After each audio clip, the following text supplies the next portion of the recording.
Hey everyone, welcome to This Explainer. I am so thrilled to have you here because today we're unpacking one of the absolute most critical foundational elements of cyber defense. We're zeroing in on Strategy 3 from the Mitre guidelines on building a world-class cybersecurity operations center. Building a SOC structure to match your organizational needs. So whether you're a CISO, a security architect, or a frontline SOC analyst in the trenches, this one is for you. Look, we see organizations make this fatal flaw right out of the gate all the time. They take this blind, copy-paste approach to their SOC structure.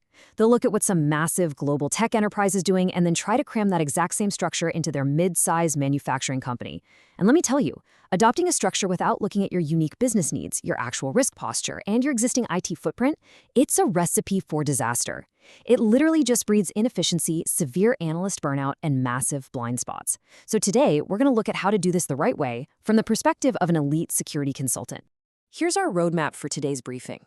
First, an executive intro to SOC structure. Then, core organizational models, followed by selecting your specific SOC functions.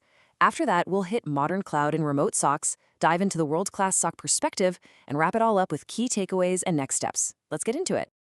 All right, Part 1, Executive Intro to SOC Structure. Okay, let's dive into this. The bedrock principle you have to understand here is that structure must always follow strategy. The SOC draws its authority, its budget, and its entire mission focus directly from the constituency it's trying to protect. If you just ignore the business needs of that constituency and blindly stand up a centralized SOC, well, you're going to end up with unstructured chaos. Imagine this. A SOC is buried deep down in the IT org chart, completely totally disconnected from the strategic business units. The business itself might be pivoting entirely to SaaS platforms, right? But the SOC, they're stubbornly spending their budget tuning legacy on-premise network sensors. It's kind of like buying a state-of-the-art physical vault for a bank that only deals in cryptocurrency. You're wasting massive amounts of budget, and you're creating these critical blind spots because the SOC's architecture just isn't aligned with the real world. To avoid this, your structure has to be deliberately chosen for maximum visibility, authority, and agility. Moving right along to Section 2, Core SOC Organizational Models. Now, what's really interesting about this slide is how clearly it maps out the relationship between the size of your constituency, so your users, endpoints, IPs, and the type of SOC model that actually makes sense for you. It is absolutely not one size fits all. Look over at the far left. If you've got around, say, 1,000 endpoints, an ad hoc model, or treating security as an additional duty, might actually be where you start. But as you scale up past 10,000, 50,000 endpoints, you naturally have to transition into a dedicated or centralized SOC. Keep moving to the right, toward the 500,000 or millions of endpoints mark, and a single centralized team just literally can't handle the sheer geographic or operational complexity. That's exactly where you see federated, hierarchical, or even national SOC models emerge. You have to match your model to your size.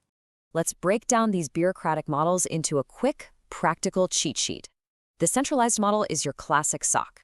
It's a single hub, shared identity, perfect for mid to large orgs that want unified command. Then there's the distributed model, which splits functions across existing IT teams. This is actually a great fit for smaller or younger organizations just finding their footing. Next, you've got the hierarchical model, and this one is built for the massive global enterprises. In this setup, a central coordinating SOC oversees the big picture strategic stuff, while subordinate, lower-level SOCs handle the tactical, down-in-the-weeds response for specific business units. And finally, the MSSP, the Managed Security Service Provider. This is outsourced fee-for-service monitoring, which is a totally viable option for organizations of any size that just don't have the budget or headcount for 24/7 internal staffing. I actually want to pause here for a second because this quote from the source material is profound. The further an analyst is separated from monitored assets, the less sense of context on those assets they are likely to have. Think about that for a minute. The crucial takeaway is that proximity to the mission equals necessary context. If your SOC is super centralized but physically and culturally totally isolated from the business units it's supposed to protect, your analysts are going to see alerts, sure, but they won't understand the business impact. They won't know if a server going down is just a minor hiccup or $1 million headline-making outage. You have to structure your SOC to maintain that vital proximity. Okay, Section 3, Selecting your SOC Functions. Let's look under the hood of a mature, centralized SOC and talk about the operational realities of internal team structures. Notice how it's broken down by core capabilities here. You've got incident triage and response on one side, cyber threat intel and hunting on another, and crucially, security architecture and engineering right alongside them. A huge lesson here is the harmonious relationship you absolutely must have between SOC operations and SOC engineering. If your engineering team is disconnected from the day-to-day pain of the ops team, you get tools that analysts absolutely hate using and analytics that just generate an endless fire hose of false positives. They have to share goals and ideally share a budget. That way, engineering is actively solving the real actual problems the analysts are facing. Now, when you're setting up those internal teams, you're inevitably going to run into the classic debate: tiered versus tierless operations. Traditionally, SOCs use strict tiers. Tier 1 handles the initial flood of alerts, escalating the tricky stuff up to Tier 2 and Tier 3. It's great for establishing clear escalation paths, but man, it can lead to massive Tier 1 burnout, just turning your analyst into alert-fatigued zombies. On the flip side, we have modern tierless operations. These function a lot more like agile DevOps teams. Analysts might own an incident from end to end, or they organize by specific functions like threat hunting or forensics. The source material makes this very clear. Neither approach is inherently wrong. Both can absolutely succeed if you manage them right, as long as you're allowing your staff to routinely reach outside their assigned duties so they can actually grow their skills. All right, Section 4, Modern Cloud and Remote SOCs. Let's shift gears to the realities of today's operating environment, specifically dealing with cloud architectures and the remote workforce. A physical ops floor with a giant glowing wall of monitors looks super cool in a movie. But today, a lot of SOCs are totally virtual. To survive and thrive with a work-from-home or highly distributed team, mature SOCs lean heavily on specific tech. They're using zero-trust architectures and virtual desktop infrastructure to lock down remote access. They've moved away from physical safes and are using cloud-based password and key management. They live and breathe persistent chat and digital collaboration to maintain team cohesion, basically replacing the old shout-across-the-room method. They've gone completely paperless, and for 24/7 coverage without burning out their staff on the graveyard shift, they often adopt a follow-the-sun model, simply passing the baton between regional teams working their local daytime hours. Section 5, and this is where it gets really interesting: the world-class SOC perspective. So, what really separates the beginners from the absolute elite? Well, first, we've got to recognize the warning signs of an immature SOC. If leadership treats security purely as an overhead cost rather than a core business enabler, that is a massive red flag. We already talked about the danger of disconnecting engineering from ops, but another huge pitfall happens when organizations outsource.